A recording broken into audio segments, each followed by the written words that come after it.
Assalamualaikum warahmatullahi wabarakatuh. Jumpa lagi para pendengar Pelita Ilahi yang dianugerahi kasih sayang ilahi.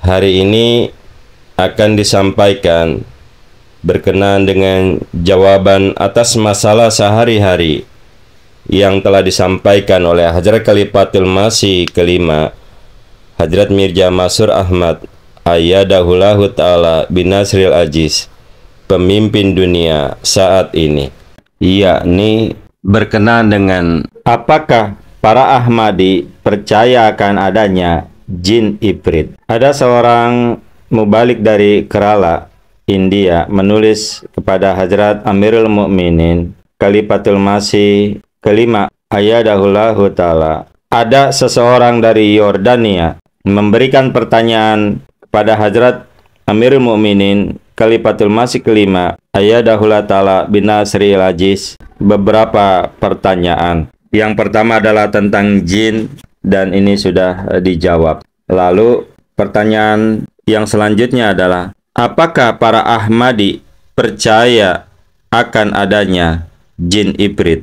Hadrat Khalifatul Masih Waqt telah menjawab, adapun keyakinan jamaah Islam Ahmadiyah tentang ifrit sama dengan apa yang diajarkan oleh Al-Quran dan hadis Nabi Muhammad SAW kepada kita. Dalam surat An-Naml ada dikisahkan Nabi Sulaiman alaihissalam, yang mana Allah Subhanahu wa Ta'ala telah berfirman, yang artinya adalah ifrit dari kalangan para jin berkata, aku akan membawanya kepada engkau sebelum engkau berdiri dari tempat engkau, dan sesungguhnya aku mempunyai kekuatan atas itu, dan percayalah. Kata jin, seperti yang saya jelaskan di surat saya sebelumnya, digunakan dalam banyak arti. Istilah ini juga digunakan untuk menggambarkan seseorang yang memiliki sifat berapi-api dan semangat memberontak, cepat marah, dan mudah marah. Oleh karena itu, orang yang terlibat perkelahian, kerusuhan, pemberontakan, dan pembangkangan atau keras kepala bisa juga disebut dengan jin. Beberapa bangsa yang telah ditaklukkan oleh Nabi Daud alaihissalam dan juga Nabi Sulaiman alaihissalam adalah bangsa yang sangat pekerja keras dan rajin. Namun mereka juga memiliki sifat yang berapi-api dan sifat pemberontak. Nabi Daud alaihissalam dan Nabi Sulaiman alaihissalam menggunakan kebijakan dan pengetahuan yang diberikan Tuhan untuk membuat bangsa-bangsa ini untuk tunduk dan patuh. Demikian pula untuk menyelesaikan beragam tugas kerajaan Nabi Sulaiman alaihissalam, yakni Allah Subhanahu wa Ta'ala telah menjadikan beberapa negara tunduk kepada beliau, yang mana Al-Quran menggunakan berbagai kata. Dalam surah Saba ayat 13-15, istilah jin digunakan untuk orang-orang tersebut. Sedangkan di dalam surah Sad ayat 38-39, serta juga di dalam surah Al-Anbiya ayat 83 digunakan istilah syaitin. Faktanya, istilah ini mengacu pada bangsa-bangsa jahat dan korup yang dikalahkan oleh Nabi Sulaiman dengan bantuan dan dukungan Allah Ta'ala, dan ditunjuk untuk melaksanakan berbagai tugas untuk kerajaannya. Di antara mereka, ifrit juga merupakan salah satu pemimpin bangsa serupa yang memegang jabatan tinggi pada masa pemerintahan Nabi Sulaiman alaihissalam. Selanjutnya, istilah ifrit juga disebutkan di dalam hadis. Oleh karena itu, Hadrat Abu Hurairah radhiyallahu anhu meriwayatkan, Nabi Muhammad SAW telah bersabda, seorang ifrit, yaitu orang barbar liar yang bentuknya mengerikan dari kalangan jin, tiba-tiba menyerangku kemarin malam, sehingga merusak doaku. Tapi Allah Ta'ala memungkinkan aku untuk mengalahkannya. Maka aku menangkapnya dan bermaksud mengikatnya pada salah satu tiang masjid. agar kalian semua dapat melihatnya.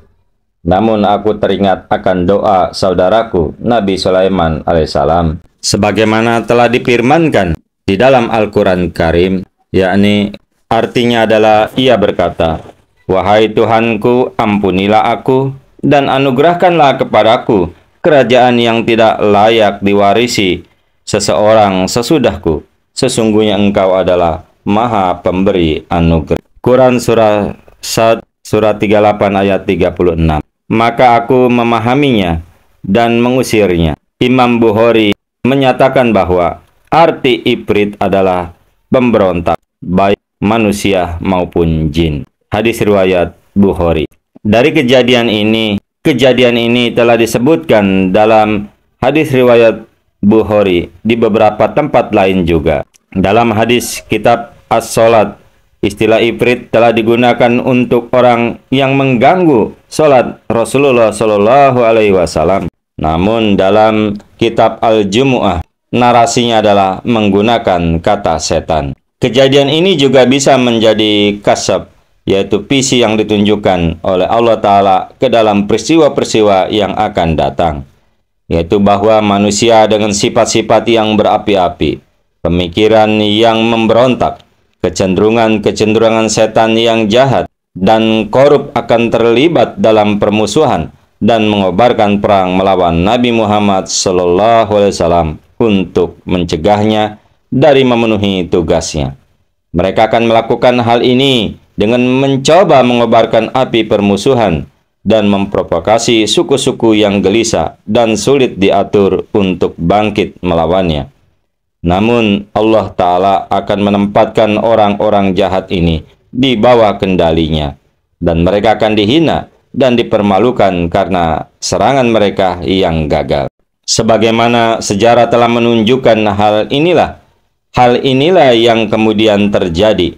Allah Subhanahu wa Ta'ala menganugerahkan kepada Nabi Muhammad SAW kemenangan penuh dan kekuasaan atas musuh-musuhnya yang memiliki ciri-ciri Afarid. Meskipun demikian, ketika Nabi Sulaiman dibawa kehendak Tuhan memperbudak negara-negara yang kalah, yang tetap mengabdi kepada beliau sampai akhir. Nabi Muhammad SAW yang diberkahi dengan rahmat dan kasih sayangnya yang luar biasa terhadap umat manusia, mengajarkan emansipasi budak, seperti yang terlihat dari ayat terakhir, bagian dari narasi ini. Dan kemudian beliau dan para sahabatnya membebaskan jutaan budak.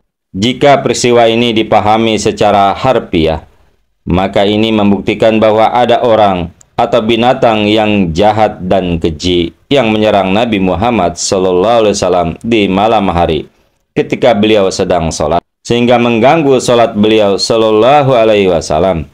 Akan tetapi Nabi Muhammad SAW berhasil mengendalikan manusia atau binatang tersebut dan bermaksud mengikatnya di tiang masjid.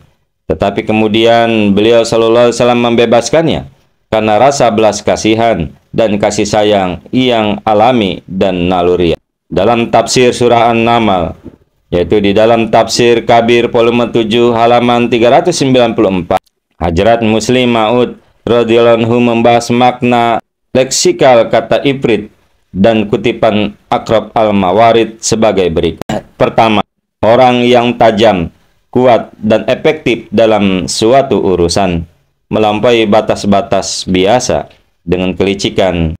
Kedua, orang yang jahat dan ganas.